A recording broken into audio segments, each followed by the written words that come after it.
الحمد لله وكفى والصلاة والسلام على عباده الذين اصطفى خصوصا على أفضلهم وخاتم النبيين محمد الأمين وعلى آله وصحبه أجمعين.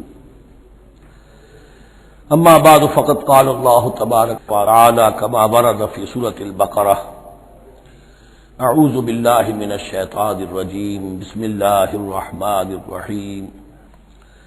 الحج اشہر معلومات فمن فرض فیہن الحج فلا رفث ولا فسوق ولا جدال فی الحج وما تفعلوا من خیر یعلمہ اللہ وتزودوا فإن خیر الزاد التقوی واتقون یا اولی الالباب. صدق اللہ العظیم.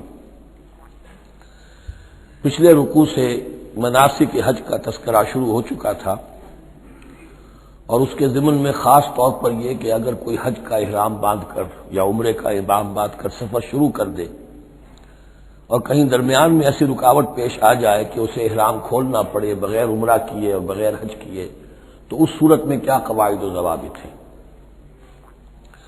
اب جو یہ رکوع ہے 25واں، اس میں حج کا اصل فلسفہ، اس کی اصل حکمت، اس کی اصل روح کا بیان ہے. الحج اشہر معلومات، حج کے مہینے ہیں جو معلوم ہیں، یعنی جو بھی پہلے سے عرب میں رواج چلا آ رہا تھا اس کی توثیق ہو گئی کہ واقعتاً یہ اللہ تعالیٰ ہی کی طرف سے. تو حج کے جہاں تک ٹائمنگ کا تعلق ہے، مواقیت کا تعلق ہے، وہ گویا کہ اللہ تعالیٰ کی طرف سے توثیق فرما دی گئی. فمن فرض فیہن الحج، تو جو کوئی بھی اپنے اوپر لازم کر لے ان مہینوں میں حج کو، لازم کر لے سے مراد نیت پختہ کر لے، اور نیت پختہ کرنے کی علامت احرام باندھ لے. فمن فرض فیہن الحج، تو حج کے لیے جو اپنے اوپر لازم کر لے، فلا رفث ولا فسوق ولا جدال فی الحج. تو احرام کی حالت میں یہاں لفظ حج آیا ہے، ان میں سے پہلی قید جو ہے فلا رفث، تو کوئی شہوت کی بات نہیں ہونی چاہیے. میاں بیوی بھی ساتھ حج کر رہے ہیں تو احرام کی حالت میں وہی قید ہے کہ جو اعتکاف کی حالت میں ہے. باقی یہ کہ فسوق اور جدال، اللہ کی نافرمانی یا باہم جھگڑنا، اس لیے کہ بہت بڑی تعداد میں لوگوں کا اجتماع ہوتا ہے، سفر میں بھی لوگ ساتھ ہوتے ہیں، تو لوگوں کے غصوں کے پارے جلدی چڑھ جاتے ہیں. اس میں خاص طور پر روکا گیا کہ یہ ہے کہ اس میں امن ہو اور سکون ہو. اور آج بھی واقعہ یہ ہے کہ دنیا میں معجزات میں سے ہے یہ اتنی بڑی تعداد میں لوگوں کا جمع ہونا، اور وہاں امن رہتا ہے، وہاں وہ جنگ و جدال اور جھگڑا اور فساد وغیرہ قطع نظر نہیں آتا. یا تو یہ کہ پچھلے دنوں میں کچھ سیاسی اعتبار سے کوئی مہمیں اٹھائی گئی ہیں، یا یہ کہ کچھ چور اچکوں نے بھی جانا شروع کر دیا ہے وہاں پر، لیکن جھگڑا اور جو گالم گلوچ کی نوبت ہم نے اپنے آنکھوں سے نہیں دیکھی. پچھلے 5-6 مرتبہ حج کی سعادت حاصل ہوئی ہے. فلا رفث ولا فسوق ولا جدال فی الحج وما تفعلوا من خیر یعلمہ اللہ، اور جو خیر بھی تم اس کے دوران کرو گے اللہ کے وہ علم میں ہوگا. نوافل پڑھ رہے ہو، اضافی طواف کر رہے ہو، کوئی اور بھی جو کام کر رہے ہو، تو اس میں کسی اور کو دکھانے کی ضرورت نہیں ہے. اپنے خاموشی کے ساتھ انسان وہ اپنی جو بھی نیکی مزید کما سکے کمائے. جو بھی مناسک حج ہیں ان پر مستزاد. وَتَزَوَّدُوا فَإِنَّ خَيْرَ الزَّادِ التَّقْوَىٰ، اور سفر کے لیے زاد راہ ساتھ لے لیا کرو، اور بہترین زاد راہ تقویٰ ہے. اب اس آیت کے 2 معنی لیے گئے ہیں. ایک تو یہ کہ بہترین زاد راہ تقویٰ ہے، یعنی سفر میں آپ نے زاد راہ خرچ کی شکل میں تو لے لیا، تقویٰ ہے نہیں، تو پھر کیا ہوگا؟ وہ تو صرف پیسہ خرچ کرنے کے لیے اچھا احرام لے لیں گے، اچھی جگہ لے لیں گے قیام کی، تو تقویٰ اگر نہیں ہے تو حج تو حج ہی نہیں ہوگا. لیکن اس کا ایک دوسرا مفہوم جو ہے وہ بھی بہت اہم ہے کہ اگر انسان خود اپنا زاد راہ ساتھ نہ لے تو پھر وہاں مانگنا پڑتا ہے. تو تقویٰ سے مراد یہاں ہے سوال سے بچنا. بہتر یہ ہے کہ زاد راہ لے کر چلو، اور یہ کہ اس کے لیے تمہیں کسی کے سامنے سائل نہ بننا پڑے. اگر تم صاحب استطاعت نہیں ہو تو حج تم پر فرض ہی نہیں. خام خواہ کو ایک شے جو تم پر فرض نہیں ہے اس کے لیے وہاں جا کر بھیک مانگنا، یا یہاں سے بھیک مانگ کر یا چندہ لے کر جانا، یہ تو قطعاً غلط حرکت ہے. وَتَزَوَّدُوا فَإِنَّ خَيْرَ الزَّادِ التَّقْوَىٰ وَاتَّقُونِ یَا أُولِي الْأَلْبَابِ، اور یقیناً میرا ہی تقویٰ کرو، مجھ ہی سے ڈرو اے ہوش مندو. لیس علیکم جناح ان تبتغوا فضلا من ربکم، اس میں تم پر کوئی حرج نہیں ہے، کوئی گناہ نہیں ہے کہ تم حج کے سفر کے دوران اپنے رب کا فضل بھی تلاش کرو۔ آدمی ہندوستان سے پاکستان سے جا رہا ہے، اسے ایسی اجناس لے جائے تجارت کے لیے جو وہاں پر بیچ کر کچھ نفع حاصل کر لے، تو یہ تقویٰ کے منافی نہیں ہے۔ اگر وہاں پر کوئی کاروبار کر سکو کرو۔ فَإِذَا أَفَضْتُم مِّنْ عَرَفَاتٍ، تو پھر جب تم عرفات سے واپس لوٹو، اس لیے کہ اصل حج جو ہے وہ عرفہ ہے، الحج العرفہ۔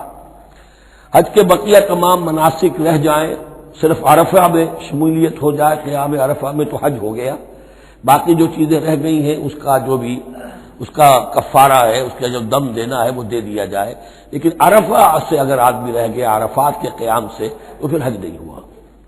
اب یہاں سے جب لوٹتے ہو تو فاذکروا اللہ عند المشعر الحرام، یہ ٹائم ٹیبل نوٹ کر لیجئے کہ اصل میں 8 کی شام کو مکے سے نکلتے ہیں 8 ذی الحج کو، اور رات مینا میں گزارتے ہیں۔ پھر 9 کا دن ہے اصل یوم عرفہ، 9 ذی الحج، صبح کو نکلتے ہیں، قافلے چلتے ہیں اور کہیں دوپہر تک، اور دوپہر سے بھی ہو سکتا ہے تاخیر ہو جائے، لیکن کوشش ہوتی ہے کہ ظہر سے پہلے پہنچ جایا جائے، لیکن ظہر اور عصر دونوں ملا کر پڑھ لی جائیں عرفات میں داخل ہونے سے پہلے۔ اس لیے جو مسجد ہے عرفات کے میدان سے ملحق وہ عرفے کے اندر شامل نہیں ہے، وہ اس کی حدود سے باہر ہے، تو اصلیے اس کا افضل یہی ہے کہ ظہر اور عصر ملا کر وہاں پڑھی جائیں، اور اس کے بعد سے غروب آفتاب تک قیام ہے، وہ عرفات کا قیام ہے، اس میں کوئی نماز نہیں، یعنی جو روایتی جو عبادت ہے اس کے سب دروازے بند۔ اب تو اگر دعا کی آپ کے اندر ایک روح پیدا ہو چکی ہے، اپنے رب سے ہم کلام ہو سکتے ہیں، اور آپ کو حلاوت مناجات حاصل ہو گئی ہے تو دعا مانگتے رہیے، بس یہی ہے دعا۔ قیام عرفہ جو ہے کھڑے ہو کر بیٹھے ہوئے جس طرح بھی ہو اللہ سے مناجات کرو، یا پھر یہ کہ اگر اس میں کبھی ہو جائے کسی وجہ سے تو آدمی تلاوت کرے، لیکن یہ کہ عام نماز نہیں۔ فَإِذَا أَفَضْتُم مِّنْ عَرَفَاتٍ فَاذْكُرُوا اللَّهَ عِندَ الْمَشْعَرِ الْحَرَامِ، یہ مزدلفہ کا قیام ہے، 9 کی شام کو مغرب کی نماز کا وقت ہو چکنے کے بعد وہاں سے روانگی ہے، لیکن وہاں مغرب کی نماز پڑھنے کی اجازت نہیں ہے۔ اب جاؤ اور مغرب اور عشاء دونوں جمع کرو آپ اس میں مشعر حرام یعنی مزدلفہ میں۔ وَاذْكُرُوهُ كَمَا هَدَاكُمْ، اور یاد کرو اسے، ذکر کرو جیسے کہ تمہیں اس نے ہدایت دی ہے۔ اس سے مراد ہے کہ جو کچھ اللہ کے رسول نے تمہیں سکھایا ہے، ذکر کے جو طور طریقے ہیں، اس کے لیے جو بھی طریقے ہیں وہ اللہ نے ہدایت دی اپنے رسول کے ذریعے۔ وَإِن كُنتُم مِّن قَبْلِهِ لَمِنَ الضَّالِّينَ، اور یقیناً اس سے پہلے تو تم گمراہ لوگوں میں سے تھے، تمہیں معلوم نہیں تھا، حج کی شکل باقی رہ گئی تھی، اس کی روح ختم ہو گئی تھی، اس کے مناسک میں بھی تم نے رد و بدل کر دیا تھا، وہ آگے آ رہا ہے۔ ثم افیضوا من حیث افاض الناس، پھر پلٹو وہیں سے جہاں سے کہ سب لوگ پلٹتے ہیں۔ قریش نے یہ کہا تھا کہ ہماری خاص حیثیت ہے کہ ہم تو منا ہی میں مقیم رہیں گے، باہر سے آنے والے لوگ عرفات جائیں اور عرفات سے پھر واپس لوٹیں، یہ سارے مناسک ہمارے لیے نہیں ہیں، ہم تو مکے والے ہیں اور ہماری شان یہ ہے کہ ہم عرفات نہیں جائیں گے، منا ہی میں قیام رہے گا۔ یہاں بتایا گیا کہ یہ تم نے غلط بات ایجاد کر لی ہے، ثم افیضوا من حیث افاض الناس، جہاں سے سب لوگ لوٹتے ہیں یعنی میدان عرفہ سے، وہیں سے لوٹیں۔ واستغفروا اللہ، اللہ سے استغفار کرتے رہو، ان اللہ غفور رحیم، یقینا اللہ بخشنے والا رحم فرمانے والا ہے۔ فَإِذَا قَضَيْتُم مَّنَاسِكَكُمْ، اور جب تم اپنے یہ مناسک ادا کر لو، پورے کر لو، فاذکروا اللہ کذکرکم آباءکم، تو اب اللہ کا ذکر کرو جیسے کہ تم اپنے آباء و اجداد کا ذکر کرتے رہے ہو، جس شد و بد کے ساتھ۔ وہاں یہ ہو گیا تھا کہ پھر بنا میں جب یہ ٹھہرتے تھے تو اپنے آباء و اجداد کے قصیدے بیان کیے جا رہے ہیں، جیسے ہمارے ہاں ہوتا ہے، جو دیہاتی لوگ ہوتے ہیں، راجپوت لوگ ہوتے ہیں، ان کے میراثی ہوتے ہیں، اسی طرح وہاں شعراء ہوتے تھے قبائل کے، وہ ان قبیلوں کی مدح بیان کرتے تھے، ان کے بڑے بزرگوں کی، اسلاف کی جو ہے عظمت بیان کرتے تھے۔ اللہ کا ذکر ختم ہو چکا تھا، فرمایا جس شد و مد کے ساتھ تم اپنے آباء و اجداد کا ذکر کرتے رہے، اب اسی شد و مد کے ساتھ، بلکہ او اشد ذکرا، بلکہ اس سے بھی زیادہ شد و مد کے ساتھ اب اللہ کا ذکر کرو۔ فَمِنَ النَّاسِ مَن يَقُولُ رَبَّنَا آتِنَا فِي الدُّنْيَا وَمَا لَهُ فِي الْآخِرَةِ مِنْ خَلَاقٍ، لوگوں میں سے وہ بھی ہیں جو یہی کہتے رہتے ہیں رب ہمیں دے دے دنیا ہی میں، ایسے لوگوں کے لیے آخرت میں کوئی حصہ نہیں ہے، یعنی وہاں پہنچ کر بھی ساری دعائیں ان کی دنیاوی چیزوں کے لیے ہیں، مال کے لیے، اولاد کے لیے، ترقی کے لیے، اور دنیا کی جو بھی چیزیں ہیں، اپنی کوئی مشکلات ہیں ان کے رفع کرنے کے لیے، کیونکہ ان کے دلوں میں دنیا بسی ہوئی ہے۔ اشربوا فی قلوبہم الدنیا، ان کے دلوں میں جیسے بنی اسرائیل کے دلوں میں بچڑے کا تقدس ملا دیا گیا تھا اور محبت، اسی طرح ہمارے دلوں میں دنیا کی محبت ہے، تو وہاں جا کر بھی دنیا ہی کی دعائیں ہیں۔ فَمِنَ النَّاسِ مَن يَقُولُ رَبَّنَا آتِنَا فِي الدُّنْيَا وَمَا لَهُ فِي الْآخِرَةِ مِنْ خَلَاقٍ، ظاہر بات ہے ایسے لوگوں کے لیے پھر آخرت میں کوئی حصہ نہیں ہے۔ وَمِنْهُم مَن يَقُولُ، اور ان میں سے وہ بھی ہے جو یہ کہتے ہیں ربنا آتنا فی الدنیا حسنۃ وفی الآخرۃ حسنۃ وقنا عذاب النار، پروردگار ہمیں اس دنیا میں بھی خیر عطا فرما اور آخرت کا بھی خیر عطا فرما اور ہمیں بچا لے آگ کے عذاب سے۔ اب دنیا کا خیر جو ہے سب سے بڑا وہ ایمان ہے، ہدایت ہے۔ دنیا کا کوئی خیر نہیں ہے جب تک کہ اس کے ساتھ ہدایت اور ایمان نہ ہو، تو سب سے پہلے انسان ایمان طلب کرے، پھر اس کے ساتھ اللہ تعالیٰ دنیا میں کشادگی دے دے، رزق میں بھی کشائش دے دے تو ٹھیک ہے، کوئی بری بات نہیں، اچھی بات ہے، لیکن یہ کہ اصل شے کیا ہے؟ ایمان اور استقامت۔ اولئک لہم نصیب مما کسبوا، یہاں یہ لفظ بہت اہم ہے، ان کے لیے حصہ ہوگا اس میں سے جو انہوں نے کمایا۔ محض یہ دعا کرنے سے یہ دعا جو ہے یہ کافی نہیں ہو جائے گی۔ اول تو یہ نوٹ کر لیجئے یہی وہ دعا ہے جو رکن یمانی سے لے کر جو بھی ہر چکر ہوتا ہے اس کا طواف کا، تو رکن یمانی سے لے کر حجر اسود تک کا جو دورہ ہے، اس میں یہ دعا مانگی جاتی ہے، ربنا آتنا فی الدنیا حسنۃ وفی الآخرۃ حسنۃ وقنا عذاب النار۔ اولئک لہم نصیب مما کسبوا، ان کے لیے حصہ ہے اس میں سے جو انہوں نے کمایا۔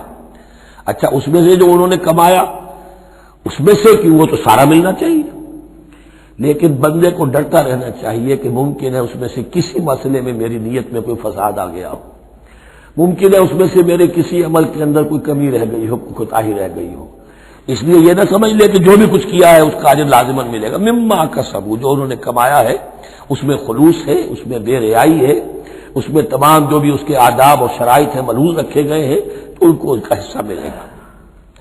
واللہ سریع الحساب، اور اللہ تعالیٰ کو حساب چکانے میں دیر نہیں لگتی، بہت جلدی حساب کر لے گا۔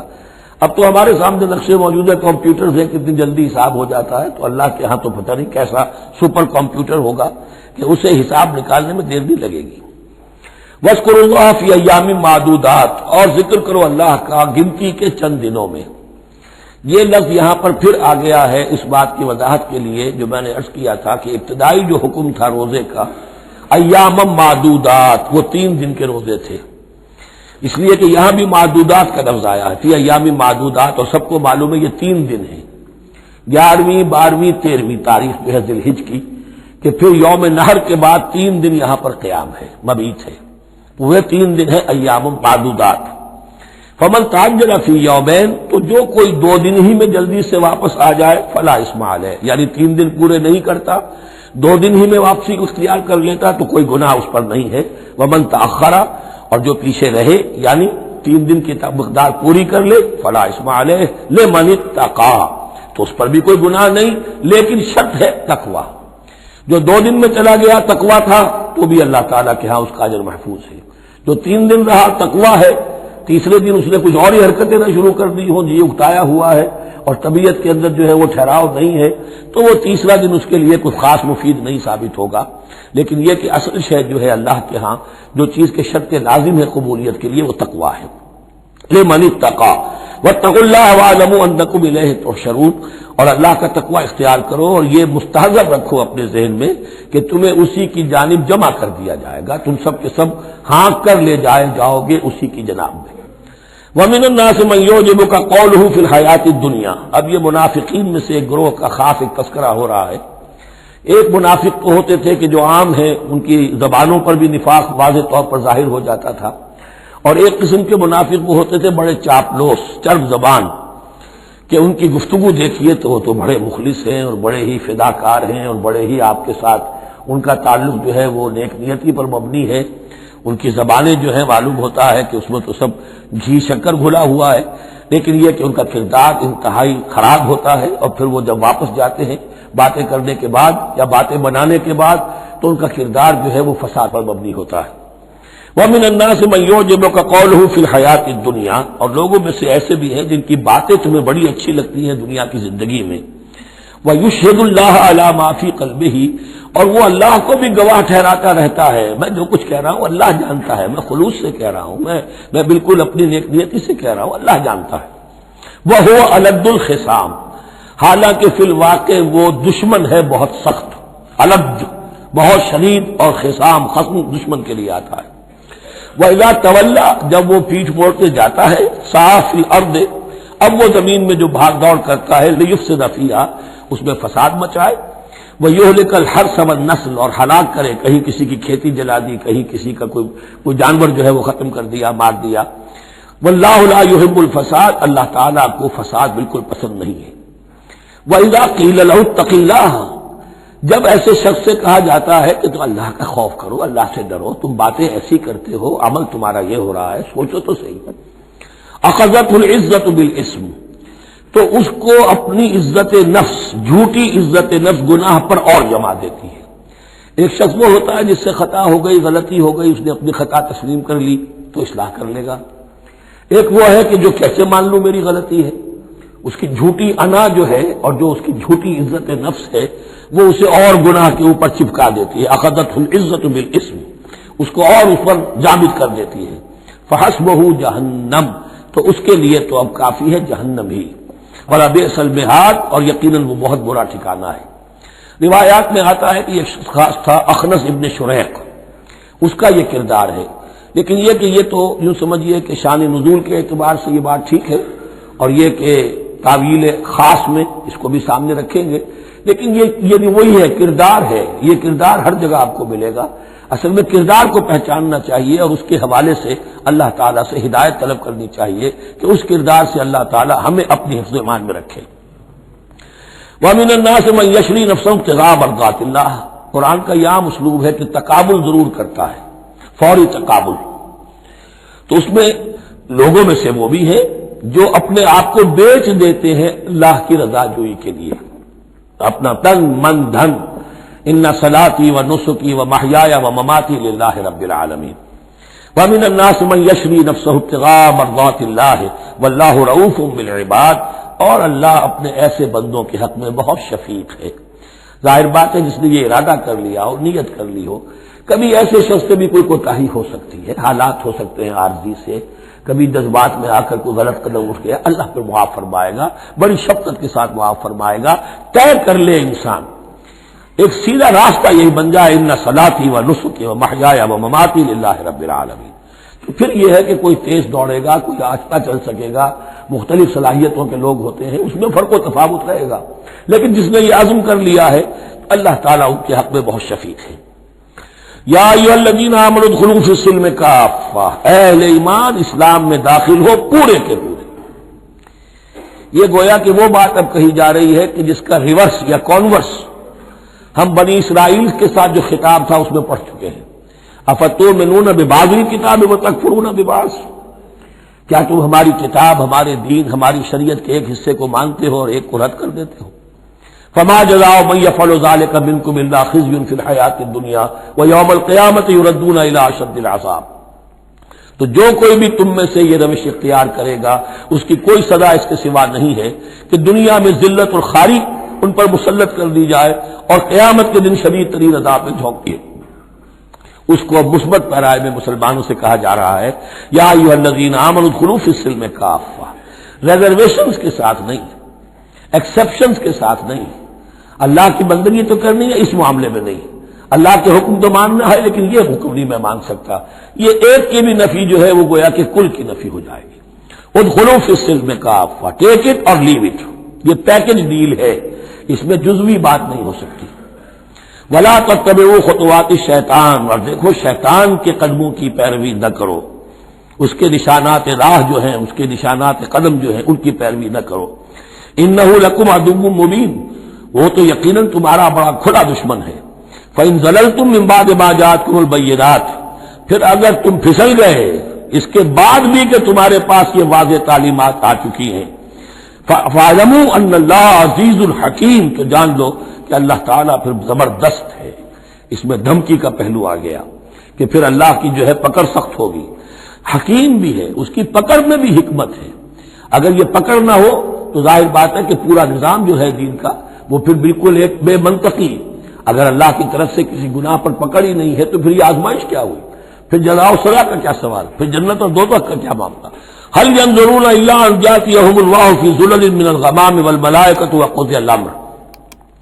ایک جو نفس انسان کو پٹی پڑھاتا ہے وہ تو یہ ہے کہ دین کا یہ حصہ تو آرام سے کرتے رہو، جو میٹھا وہ حق اور جو کڑوا ہے وہ تھو۔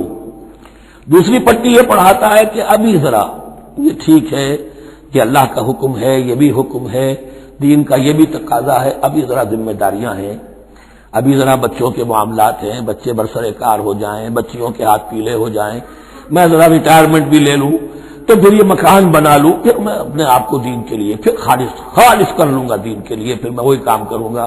یہ سب سے بڑا دھوکہ ہے، وہ وقت کبھی نہیں آتا۔ اسی لیے فرمائے کس شے کا انتظار کر رہے ہیں؟ هل ينظرون الا ان ياتيهم الله في ظلل من الغمام، کہ اللہ تعالیٰ آ جائے بادلوں کے سائبانوں میں، والملائکۃ اور فرشتے آ جائیں، وقضی الامر اور پھر فیصلے چکا دیا جائے گا۔ کیا معلوم کب وہ گھڑی آ جائے، یہ مہلت امت تو اچانک ختم ہو سکتی ہے۔ پوری دنیا کی قیامت بھی جب آئے گی اچانک آئے گی، اور ہر شخص کی ذاتی قیامت تو اس کے سر کے اوپر تلوار کی طرح لٹکی ہوئی ہے کہ من مات فقط قامت قیامت، جو مر گیا اس کی قیامت تو آ گئی۔ کیا تمہارے پاس گارنٹی ہے یہ سارے کام کرو گے تب تک زندہ رہو گے اور پھر بھی تمہارے جسم میں کوئی توانائی، کوئی رمق باقی رہ جائے گی کہ دین کا کوئی کام کر سکو؟ تو جان لو تم کس چیز کا انتظار کر رہے ہو سکتا ہے اچانک اللہ کی طرف سے مہلت ختم ہو جائے، اسٹاپ رائٹنگ، 3 گھنٹے ہو گئے، بس اب جو لکھ لیا، اب آگے تمہارے پاس مہلت نہیں ہے۔ وَإِلَى اللَّهِ تُرْجَعُ الْأُمُورُ، اور یقیناً تمام معاملات اللہ ہی کی طرف لوٹا دیے جائیں گے۔ سل بنی اسرائیل کم آتیناہم من آیۃ بینہ، اے مسلمانوں پوچھ لو بنی اسرائیل سے ہم نے انہیں کتنی روشن نشانیاں دی، یعنی دیکھو تم بھی کہیں انہی کے راستے پر نہ چلنا، جیسا کہ حضور نے فرمایا تھا لَتَتَّبِعُنَّ سُنَنَ مَن قَبْلِكُمْ، تم لازماً پیروی کرو گے اور چلو گے انہی کے نقوش پا پر۔ سل بنی اسرائیل کم آتیناہم من آیۃ بینہ وَمَن یُبَدِّلْ نِعْمَتَ اللَّهِ مِن بَعْدِ مَا جَاءَتْهُ فَإِنَّ اللَّهَ شَدِیدُ الْعِقَابِ، لیکن جو شخص اللہ کی اس نعمت جو اس کے پاس آ گئی ہے اس میں تبدیلی کرتا ہے، اس میں تحریف کرتا ہے، یا اس میں تحریف کرتا ہے یا اپنے آپ کو بدل لیتا ہے، من بعد ما جاءت ہو، اس کے بعد کہ وہ نعمت اس کے پاس آ گئی، فإن اللہ شدید العقاب، تو یہ جان لو اللہ پھر سزا دینے میں بھی سخت ہے۔ اس کی مثال وہی رکھیے کہ 2 مرتبہ فرمایا یا بنی اسرائیل اذکروا نعمتی التی انعمت علیکم وانی فضلتکم علی العالمین، لیکن انہی سے کہا گیا ضربت علیہم الذلۃ والمسکنۃ وباؤوا بغضب من اللہ، اور یہ مضمون بھی دوبارہ پھر آ جائے گا سورہ آل عمران میں۔ زین للذین کفروا الحیات الدنیا، ان کافروں کے لیے دنیا کی زندگی جو ہے بڑی مزین کر دی گئی ہے، ان کے نگاہوں میں کھب گئی ہے، یہاں کی چمک دمک ہے، شان و شوکت ہے، لمبی لمبی کاریں ہوں چمکیلی نئے ماڈل کی، بڑی اونچی اونچی بلڈنگیں ہوں، حویلیاں ہوں، اعلیٰ کوٹھیاں ہوں، اب یہ ساری چیزیں کس کو اچھی نہیں لگتی، لیکن یہ کہ کفار کے دلوں میں ان کی محبت اتنی پل جاتی ہے کہ پھر کوئی اچھی بات ان کے کوئی زندگی میں نہیں رہتی، نہ کوئی اچھی بات اثر کرتی ہے۔ اہل ایمان کو بھی اگر ایمان کے ساتھ یہ نعمتیں ملیں، قل من حرم زینۃ اللہ التی اخرج لعبادہ والطیبات من الرزق، کو اچھا کھانا، اچھا پینا، اچھا پہننا کو حرام نہیں ہے، کو اللہ نے کس کو لوگوں کے لیے ممنوع نہیں کیا، لیکن دین کے تقاضے ادا کر کے، اللہ کا حق ادا کر کے اور حلال سے کما کر، تب کوئی حرج نہیں۔ زین للذین کفروا الحیات الدنیا، کافروں کے لیے دنیا کی زندگی کو مزین کر دیا گیا ہے۔ وہ حدیث میں ذہن میں لے آئیے، دنیا سجن المومن و جنت الکافر، یہ دنیا جو ہے مومن کے لیے ایک قید خانہ اور کافر کے لیے باغ ہے۔ وَيَسْخَرُونَ مِنَ الَّذِينَ آمَنُوا، اور وہ مذاق اڑاتے ہیں اہل ایمان کا، دیکھو ان فینیٹکس کو، ان پاگلوں کو، ان بے وقوفوں کو۔ وَيَسْخَرُونَ مِنَ الَّذِينَ آمَنُوا وَالَّذِينَ اتَّقَوْا وَالَّذِينَ اتَّقَوْا فَوْقَهُمْ يَوْمَ الْقِيَامَةِ، اور جن لوگوں نے تقویٰ کی روش اختیار کی تھی قیامت کے دن اب وہ ان کے اوپر ہوں گے، اور بلکہ ہمیں سورہ مطففین میں تو آگے چل کر پتہ چلے گا پھر اہل ایمان ان کا مذاق اڑائیں گے۔ واللہ یرزق من یشاء بغیر حساب، اور اللہ تعالیٰ رزق عطا فرمائے گا جس کو چاہے گا بغیر حساب، یہ جنت کی طرف اشارہ ہے۔ اب یہ جو آیت آ رہی ہے پھر ایک طویل آیت ہے، جسے میں نے عرض کیا تھا بڑے بڑے حسین اور خوشنما حکمت کے اور علم کے اور معرفت کے پھول جو ہیں وہ اس بنتی میں بن دیے گئے ہیں۔ 2 کلڑیاں یعنی شریعت، عبادات اور معاملات، 2 لڑیاں انفاق اور جہاد قتال، جہاد بالمال، جہاد بالنفس، اور ان میں یہ پھول آ جاتے ہیں عظیم۔ اس کو میں نے عنوان دیا ہے آیت الاختلاف، آیت الآیات، آیت البر، اور یہ آیت الاختلاف۔ اختلاف کیوں ہوتا رہا ہے؟ اور یہ بہت اہم ہے، اس لیے کہ جو وحدت ادیان کا فلسفہ دنیا میں کچھ لوگوں کی طرف سے پیش ہوتا ہے، اس کا ایک حصہ صحیح ہے اور ایک حصہ غلط ہے۔ صحیح کون سا ہے، غلط کون سا ہے، وہ اس آیت سے معلوم ہوگا۔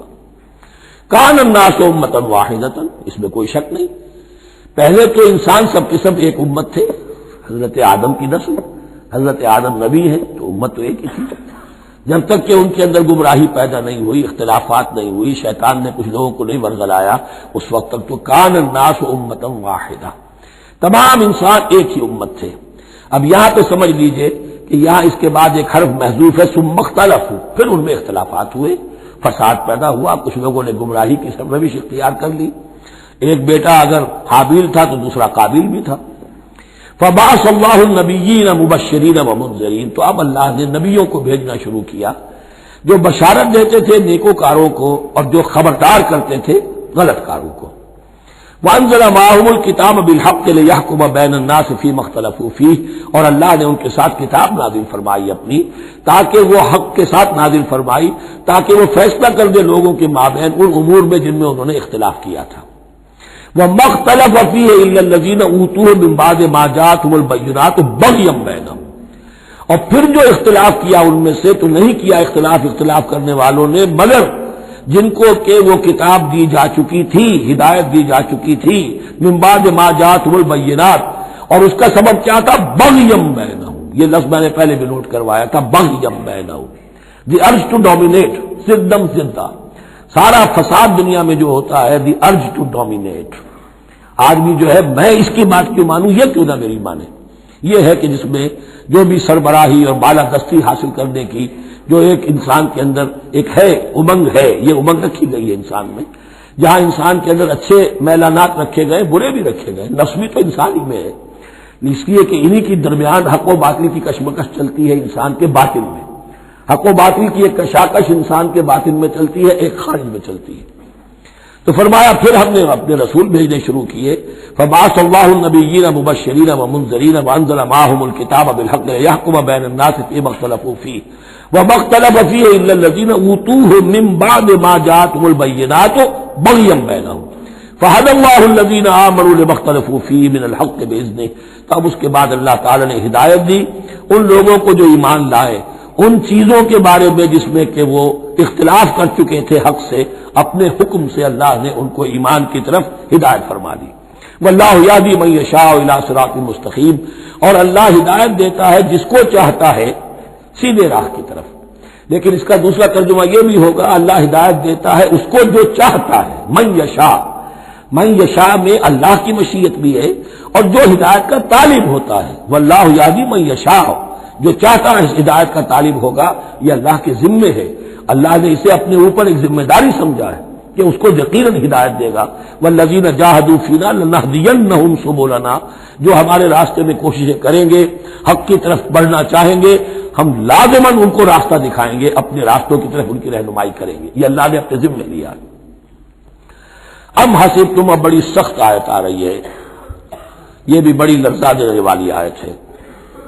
اب دیکھیے صحابہ کرام میں سے ایک بڑی تعداد تھی کہ جو مکے کی سختیاں جھیل کر آئے تھے، مہاجرین، ان کے لیے تو اب جو بھی مراحل آئندہ آنے والے تھے وہ کوئی ایسے ثقیل نہیں تھے، ایسے مشکل نہیں تھے، وہ سختیاں تو وہاں نہیں انہوں نے جھیلنی تھی کہ جو کہ مکے میں مہاجرین نے جھیلی تھی۔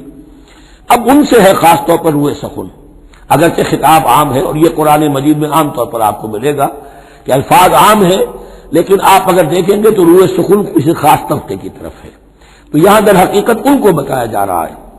ام حسبتم ان تدخلوا الجنہ، کیا تم نے یہ سمجھا تھا کہ جنت میں داخل ہو جاؤ گے؟ ولما یاتکم مثل الذین خلوا من قبلکم، حالانکہ ابھی تک تو تمہارے اوپر وہ حالات و واقعات تو وارد ہی نہیں ہوئے جو ان پر ہوئے تھے جو تم سے پہلے تھے۔ مستہم الباساء، انہیں آ لیا، پہنچی ان کو سختی بھوک کی، والضراء، اور تکالیف، وزلزلوا، اور وہ ہلا مارے گئے، حتی یقول الرسول والذین آمنوا معہ متی نصر اللہ، یہاں تک کہ پکار اٹھا وقت کا رسول اور جو ان کے ساتھ اہل ایمان تھے، کب آئے گی اللہ کی مدد، الا ان نصر اللہ قریب، اب انہیں یہ خوشخبری دی گئی کہ آگاہ ہو جاؤ اللہ کی مدد قریب ہے۔ یعنی اللہ آزماتا ہے، یہ وہی بات ہے جو اس سے پہلے آ چکی ہے 19ویں رکوع میں بالکل شروع میں، وَلَنَبْلُوَنَّكُمْ بِشَيْءٍ مِّنَ الْخَوْفِ وَالْجُوعِ وَنَقْصٍ مِّنَ الْأَمْوَالِ وَالْأَنفُسِ وَالثَّمَرَاتِ، ہم لازماً آزمائیں گے۔ یہ کوئی پھولوں بھرا راستہ نہیں ہے، پھولوں کی سیج نہیں ہے، حق کا راستہ ہے، یہ کانٹوں بھرا بستر ہے، کانٹوں بھرا راستہ ہے، اس کے لیے ذہناً تیار ہو جاؤ۔ در رہے منزل لیلا کہ خطر ہاست بسے، شرط اول قدمی نس کے مریدوں باشی، دیکھ سمجھ کر آؤ۔ ام حسبتم ان تدخلوا الجنة ولما يأتكم مثل الذين خلوا من قبلكم مستهم الباساء والضراء وزلزلوا حتى يقول الرسول والذين آمنوا معه متى نصر الله الا ان نصر الله قریب۔ یہ آیت پھر مسلمانوں کو، صحابہ کرام کو سورہ صف میں یہ خوشخبری سنائی گئی جبکہ غزوہ احزاب واقع ہو چکا تھا اور شدید ترین امتحان سے محمد الرسول اللہ اور ان کے صحابہ گزر چکے تھے کامیابی کے ساتھ، تب انہیں خوشخبری دی گئی ہے۔ سورہ صف اس وقت نازل ہوئی ہے، وَأُخْرَىٰ تُحِبُّونَهَا نَصْرٌ مِّنَ اللَّهِ وَفَتْحٌ قَرِيبٌ۔ اب تمہارے لیے وہ خوشخبری ہے، اے نبی بشر المومنین، اپنے اہل ایمان ساتھیوں کو بشارت دے دیجئے کہ اب وہ وقت آ گیا ہے کہ اللہ کی نصرت کے دروازے کھلتے چلے جائیں گے۔ یسألونک ماذا ينفقون، یہ آپ سے پوچھ رہے ہیں کہ وہ کیا خرچ کریں، جو انفاق کے لیے کہا جا رہا ہے کیا خرچ کریں۔ تو انسان جو بھی بھلائی کے لیے خرچ نکالے اس میں سب سے پہلا حق کن کا ہے؟ قل ما انفقتم من خیر، کہہ دیجئے جو بھی تم خرچ کرو خیر میں سے، دولت میں سے، مال اسماد میں سے، فللوالدین، سب سے پہلا جو حق ہے وہ والدین کا ہے، والاقربین اور رشتہ داروں کا ہے، والیتامى اور یتیموں کا ہے، والمساکین اور محتاجوں کا ہے، وابن السبیل اور مسافر کا ہے، وما تفعلوا من خیر فإن اللہ بہ علیم، اور جو بھی خیر تم کماؤ گے، جو کام بھی اچھا کرو گے، جان لو وہ اللہ کے علم میں ہے۔ یہ ضرورت نہیں ہے کہ دنیا واقف ہو اس سے، تمہیں اگر اجر اللہ سے لینا ہے تو اللہ تو رات کے اندھیرے میں بھی دیکھ رہا ہے، اور تمہارے داہنے ہاتھ میں جو کچھ دیا ہے بائیں کو پتہ نہیں چلا تو اللہ کو تو پھر بھی پتہ چل گیا۔ اب یہ سخت آیت اور آ گئی، کتب علیکم القتال۔ اب میں نے کہا تھا نا کہ یہ لڑیاں جو ہیں چونکہ بٹی ہوئی ہیں تو ایک لال اور ایک پیلی اور ایک ہری اور ایک نیلی، تو یہ نظر آتی ہے ایک طرف سے کہ کٹے ہوئے ہیں رنگ، ان کو کھول دیں گے تو ہر لڑی مکمل ہو جائے گی، ایک گویا کہ تسلسل ہے۔ کتب علیکم القتال وہو کرہ لکم، مسلمانوں اب تم پر جنگ فرض کر دی گئی ہے اور وہ تمہیں گراں گزر رہی ہے۔ یہ مضمون اصل میں اس سے پہلے سورہ محمد نازل ہو چکی ہے اور اس میں قتال کی فرضیت آ چکی ہے، اس کا نام سورۃ القتال بھی ہے، لہذا اس کے حوالے سے کچھ لوگ جو ہے وہ پریشان ہو رہے تھے، اور میں نے آپ سے عرض کیا تھا منافقین بھی یہی کہتے تھے کہ بھائی صلح جوئی سے کام لو، بس دعوت و تبلیغ کے ذریعے سے لوگوں کو ٹھیک راستے پر لاؤ، یہ جنگ ونگ جو ہے، لڑائی بھڑائی، اس میں تو بہت خرابی ہے، یہ کوئی اچھا کام تو نہیں ہے۔ اب یہاں یہ ہے کہ فرض کیا جا رہا ہے اللہ کی راہ میں جنگ کرنا، تو اس حوالے سے کہا جا رہا ہے، تو اس میں جہاں منافقین کہتے تھے جن مسلمانوں کا ایمان قدر کمزور تھا وہ منافق تو نہیں تھے، لیکن یہ کہ ایمان اتنا پختہ نہیں تھا، ابھی تازہ تازہ ایمان لائے تھے، مدینے کے اندر ابھی وہ ایمان لائے ہیں، ان کی تربیت کے مراحل ابھی گزرے ہی نہیں، تو ان میں سے بھی بعض لوگوں کے دلوں میں اب انقباض پیدا ہو رہا تھا۔ کتب علیکم القتال وہو کرہ لکم، تم پر، اب دیکھیے کتبہ کا لفظ آ گیا ہے، کتب علیکم الصیام، کتب علیکم القصاص فی القتلى، کتب علیکم اذا حضر احدکم الموت ان ترک خیرا الوصیہ، وصیت کا حکم آیا کتبہ، روزے کا حکم آیا کتبہ، اسی طریقے سے فرضیت قتال ہے۔ کتب علیکم القتال وہو کرہ لکم، وہ تمہیں بری لگ رہی ہے، وعسیٰ ان تکرہوا شیئا، اور ہو سکتا ہے کہ تم کسی شے کو ناپسند کرو، وہو خیر لکم، حالانکہ اسی میں تمہارے لیے خیر ہو، وعسیٰ ان تحبوا شیئا وہو شر لکم، اور ہو سکتا ہے کہ تم کسی چیز کو پسند کرو ذرا حالانکہ وہ تمہارے لیے شر ہو، واللہ یعلم وانتم لا تعلمون، اللہ جانتا ہے تم نہیں جانتے۔ تم اپنی عقل پر ایمان نہ رکھو، تم اللہ کی وحی پر ایمان رکھو، تم اللہ کے رسول پر ایمان رکھو، جس وقت کے لیے جو حکم موضوع تھا اس وقت وہ حکم تھا، کفو ایدیکم، 14 برس تک تمہیں قتال سے منع کیا گیا، اب فرض ہو رہا ہے قتال، اب تمہارے لیے لازم وقت کا جو ہے امر الحال کو پہچانو. واللہ یعلم وانتم لا تعلمون یسألونک عن الشہر الحرام قتال فیہ. اب جب جنگ کا حکم شروع ہو گیا تو اب وہ پوچھتے تھے کہ یہ جو مہینے حرمت والے ہیں، حج کا ہے، عمرے کا ہے، تو اس میں جنگ کرنا کیسا ہے؟ اس لیے کہ سیرت میں یہ واقعہ آتا ہے، وقت نہیں تفصیل سے میں بیان کر سکوں، کہ نخلا کی وادی میں ایک مقابلہ ایسا پیش آ گیا تھا کہ وہ رجب کا مہینے کا بھی دن تھا اور اس میں ہی کوئی قتال ہو گیا، مسلمانوں کے ہاتھوں ہوا یا مسلمانوں کے اوپر ایسی سچویشن ہو گئی کہ انہیں مجبوراً وہ کام کرنا پڑا.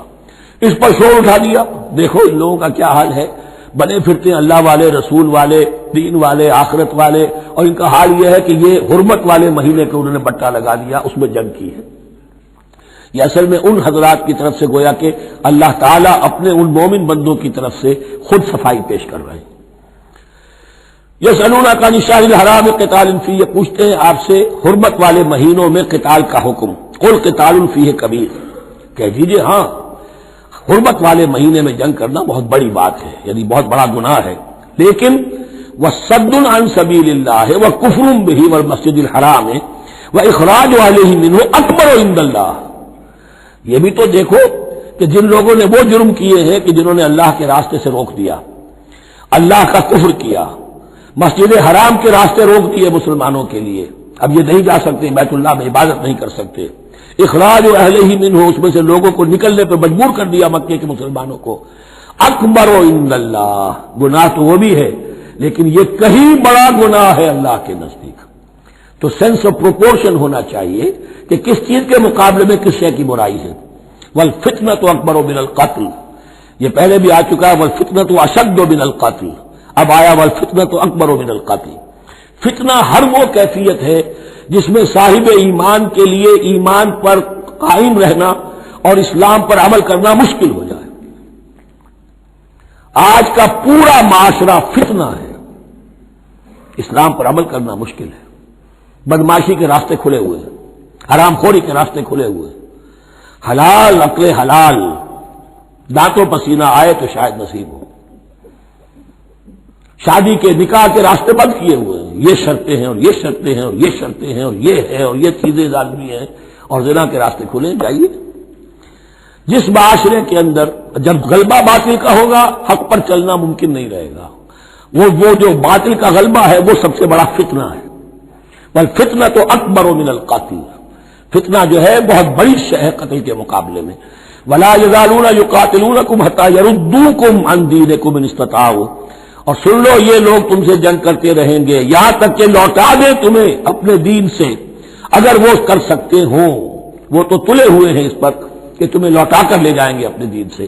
یہاں اشارہ ہو رہا ہے مشرکین مکہ کی طرف، کیونکہ اب یہ تمہید چل رہی ہے سورہ بقرہ کے اندر غزوہ بدر کے لیے. اب اس کے بعد غزوہ بدر ہونے والا ہے، اس کے لیے ذہنی تیاری.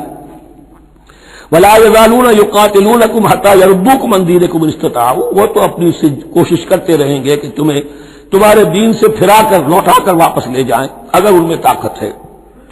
ومن یرتد منکم عن دینہ، اور سن لو جو بھی کوئی تم میں سے پھر گیا، مرتد ہو گیا اپنے دین سے، فیمت، اور اسی حالت میں اس کی موت آ گئی، وہو کافر، کہ وہ کافر ہی تھا، فاولئک حبطت اعمالهم فی الدنیا والآخرہ، تو یہ وہ لوگ ہوں گے کہ جن کے تمام اعمال دنیا اور آخرت میں حبط ہو گئے. پہلے کتنے ہی نیکیاں کی ہوئی تھیں، کتنے ہی نمازیں پڑھی ہوئی تھیں، کتنا ہی جو ہے انفاق کیا تھا، صدقات دیے تھے، کچھ بھی کیا، سب کا سب زیرو ہو جائے گا. وَأُولَٰئِكَ أَصْحَابُ النَّارِ هُمْ فِيهَا خَالِدُونَ، اور وہ ہوں گے جہنم والے اور رہیں گے اس میں ہمیشہ ہمیشہ. ان الذين آمنوا والذين هاجروا وجاهدوا في سبيل الله اولئك يرجون رحمت اللہ واللہ غفور رحیم. یقیناً وہی لوگ جو ایمان لائے اور جنہوں نے ہجرت کی اور جہاد کیا اللہ کی راہ میں، یہ وہ لوگ ہیں جو اللہ کی رحمت کے امیدوار ہیں. بڑا لطیف طنز ہے ان پر. جا رہے ہیں حرام کے راستے پر، اللہ رحمت فرمائے گا. اللہ رحمت نہیں فرماتا، اللہ کی رحمت کا مستحق بننا پڑتا ہے. اللہ کی رحمت کا مستحق وہی ہے. ان الذین آمنوا والذین ہاجروا وجاہدوا فی سبیل اللہ اولئک یرجون رحمت اللہ. وہ امیدوار ہیں اللہ کی رحمت کے، وہ امید کرے تو ان کی امید بجا ہے۔ واللہ غفور الرحیم، اور یقیناً اللہ تعالیٰ غفور الرحیم ہے۔ یسألونک عن الخمر والمیسر، اب دیکھیے یہاں سے شریعت کا جو بلو پرنٹ اب تیار ہونا شروع ہوا، کچھ احکام پہلے آ چکے اور کچھ احکام اب آ رہے ہیں، تو بیچ بیچ میں یہ لڑیاں جو ہیں کٹی ہوئی ہیں۔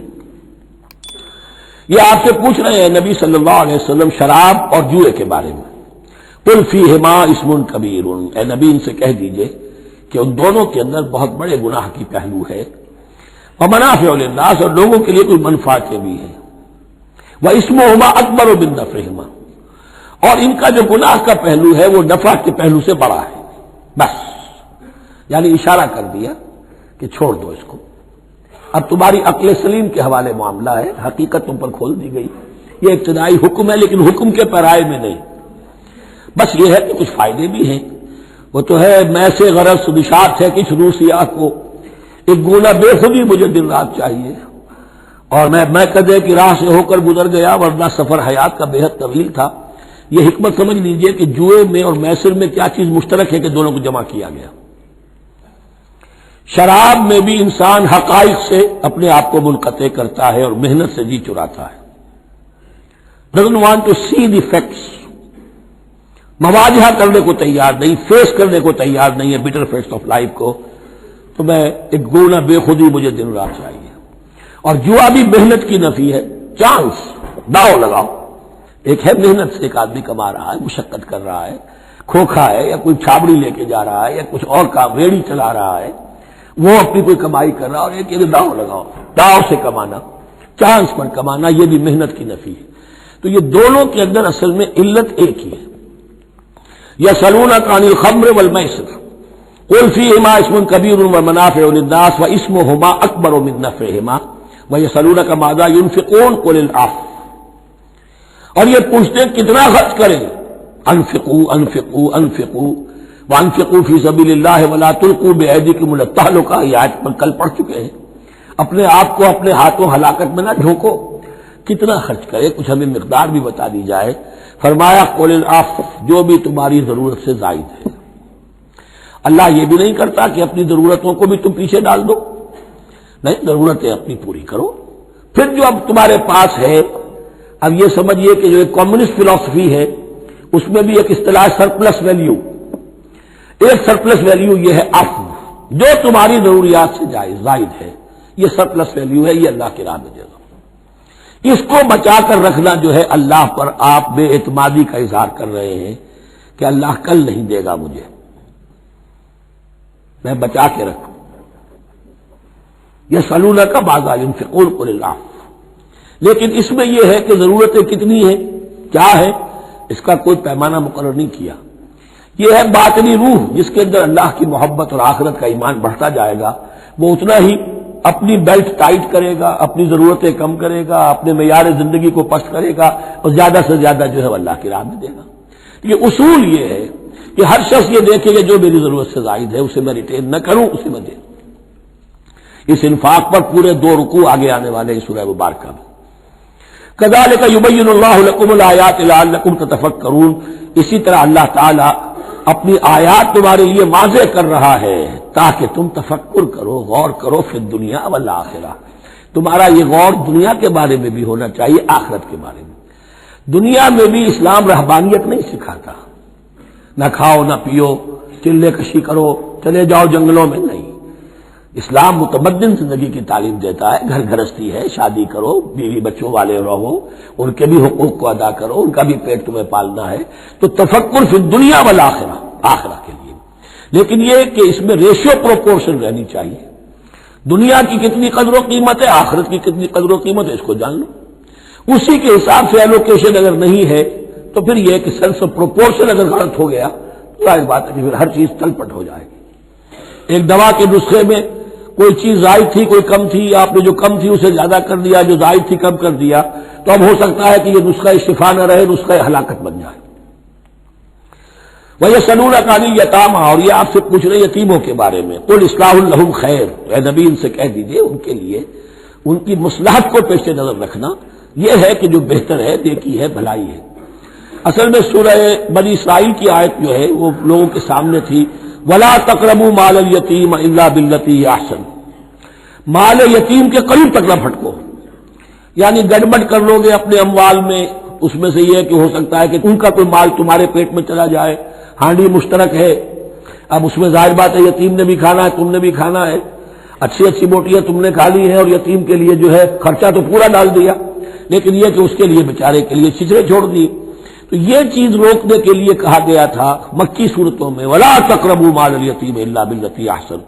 اب صحابہ کے لیے تو یہ چیزیں ایسی تھیں کہ اشارہ ذرا سا ہو گیا اور انہوں نے اس پر عمل کیا، انہوں نے ہڈیاں علیحدہ کر دی تاکہ ان کا خرچہ بالکل علیحدہ رہے۔ اب اس میں تکلیف ہو رہی تھی، ایک گھر کے اندر ہی ایک یتیم ہے، اس کا خرچہ اس کے مال میں سے نکالا جا رہا ہے۔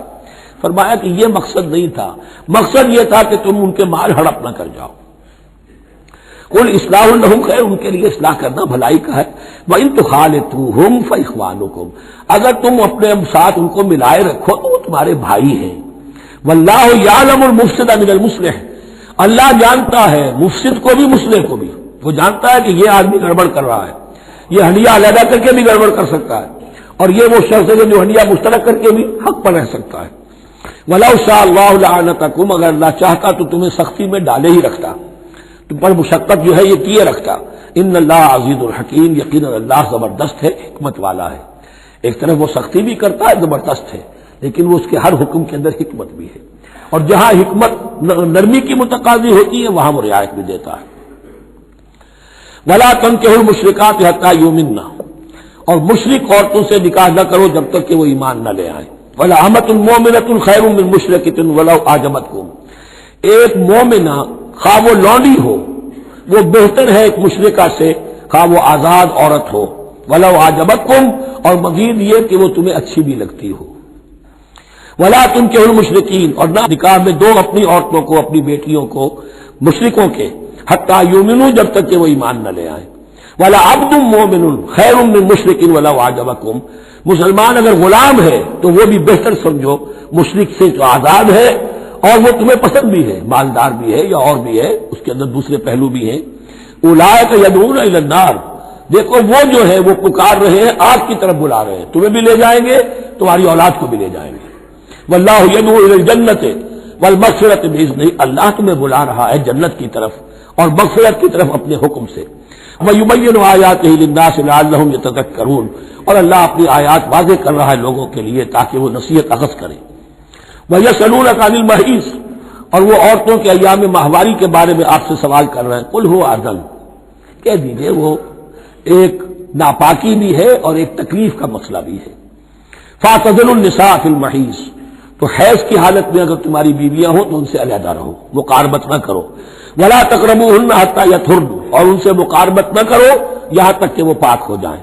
فَإِذَا تَطَهَّرْنَ، اور جب وہ خوب پاک ہو جائیں، فَأْتُوهُنَّ مِنْ حَيْثُ أَمَرَكُمُ اللَّهُ، تو اب ان کی طرف جاؤ، جو بھی تمہیں تعلق قائم کرنا ہے کرو، جہاں سے کہ تمہارے رب نے تمہیں حکم دیا، اللہ نے حکم دیا ہے۔ یہ اللہ کا حکم کیا ہے؟ یہ ہے امر طبیعی، ہر انسان جانتا ہے، ہر حیوان کو معلوم ہے، وہ طبیعی شے ہے۔ لیکن یہ کہ اب عورتوں کے ساتھ بھی اگر انسان جو ہے وہ لواطت کا فعل شروع کر دے، قوم عمل لوط، تو ظاہر بات ہے کہ عمل قوم لوط تو وہ چیز جو ہے غلط ہے، وہ حرام ہے۔ یہ تو اللہ تعالیٰ نے جو بھی تمہاری فطرت میں ڈالا ہے راستہ، وہ در حقیقت من حیث امرکم اللہ، ان اللہ یحب التوابین و یحب المتطہرین، یقیناً اللہ محبت کرتا ہے بہت توبہ کرنے والوں سے اور بہت پاک بازی اختیار کرنے والوں سے، ان ناپاک چیزوں سے دور رہنے میں۔ نساؤکم حرث لکم، تمہاری بیویاں تمہارے لیے کھیتیوں کے مانند ہیں، جیسے کھیت میں بوتے ہو فصل کاٹتے ہو، بیویوں کے ذریعے سے اللہ تعالیٰ تمہیں اولاد عطا کرتا ہے۔ فاتوا حرثکم انا شئتم، تو جو بھی کھیتی والی جگہ ہے ادھر تم جاؤ جدھر سے چاہو، یعنی اس میں یہ ہے کہ کوئی رکاوٹ نہیں ہے، وہ داہنی طرف سے بائیں طرف سے جدھر سے بھی ہو، لیکن ہو وہ فرض کے اندر، وہ وقت کے اندر معاملہ نہ ہو۔ فاتوا حرثکم انا شئتم وقدموا لانفسکم، اور اپنے آگے کے لیے سامان کرو، یعنی اپنی اولاد۔ انسان جو ہے بڑھاپے کے لیے اس کا ایسٹ بنتی ہے اس کی اولاد۔ آج تو دنیا اولاد سے بھاگتی ہے، لیکن ایک زمانے میں تو اولاد جو ہے وہ عصائے پیری شمار ہوتی تھی۔ وَقَدِّمُوا لِأَنفُسَكُمْ وَاتَّقُوا اللَّهَ وَاعْلَمُوا أَنَّكُمْ مُلَاقُوهُ، اور اللہ کا تقوی اختیار کرو۔ اب یہ آپ دیکھیں گے کہ جو حکم بھی شریعت کا آئے گا بار بار تکرار کے ساتھ جو ہے اس میں تو تقوی کا ذکر بار بار آئے گا، کہ ایک قانون ہے اس کی قانونیت ہے، ایک ہے تقوی۔ قانون کی لاکھ پیروی کی جا رہی ہے تقویٰ نہ ہو تو وہ قانون جو ہے وہ مذاق بن جائے گا، تماشا بن جائے گا. اس کے بعد مثالیں آئیں گی ابھی. واتقوا اللہ واعلموا انکم ملاقوہ، اور اللہ کا تقوی اختیار کرو اور جان لو تمہیں اس سے مل کر رہنا ہے، حاضر ہونا ہے اس کے جناب میں. وبشر المؤمنین، اور اے نبی اہل ایمان کو بشارت دے دیجئے. ولا تجعلوا اللہ عرضۃ لایمانکم، ایک اور حکم آ گیا، اللہ تعالیٰ کا نام جو ہے وہ تختہ مشق نہ بنا لو اپنی قسموں کے لیے. قسم کھا بیٹھا میں تو اللہ کی قسم کھا بیٹھا ہوں، اب یہ قسم کھا بیٹھا اس لیے میں یہ کام نہیں کر سکتا. چاہے وہ نیکی کا کام تھا، کسی وقت غصے میں آدمی آ کر قسم کھا بیٹھتا ہے. حضرت ابوبکر صدیق نے بھی قسم کھا لی تھی. مستح ان کا ایک ایسا تھا مسلمان غریب جس کی وہ مدد کیا کرتے تھے، لیکن مستح بھی جب حضرت عائشہ پر تہمت میں ملوث ہو گیا تو حضرت ابوبکر نے قسم کھا لی کہ یہ بدبخت جس کی میں سرپرستی کرتا رہا یہ بھی میری بیٹی پر تہمت لگانے میں شامل ہو گیا، اب میں اس کی کبھی مدد نہیں کروں گا. یہ سورہ نور میں آئے گا. ان سے کہا گیا نہیں ایسا نہ کرو، تم اپنے نیکی کے دروازے کو کیوں بند کرتے ہو؟ قسم کھا لی، یا قسم کو کھول دو، کفارہ دو. ولا تجعلوا اللہ عرضۃ لایمانکم ان تبروا وتتقوا، نیکی کا کام کرنے سے، تقوی کے کام سے رکنے کے لیے قسم کھا لینا. وتصلحوا بین الناس، اور اس سے کہ لوگوں کے مابین مصالحت کرو. اب آپ نے کسی دو بھائیوں کے درمیان جھگڑا تھا، مصالحت کی کوشش کی، آپ کی بات نہیں مانی گئی، اب اللہ کی قسم ہے صاحب اب میں آپ کے معاملے میں دخل نہیں دوں گا، اب میں تو قسم کھا بیٹھا. نہیں بھائی، اصلاح بین الناس جو ہے، اصلاح ذات البین، یہ کرتے رہو. اور ایسی قسم کھائی ہے اس کا کفارہ دے دو.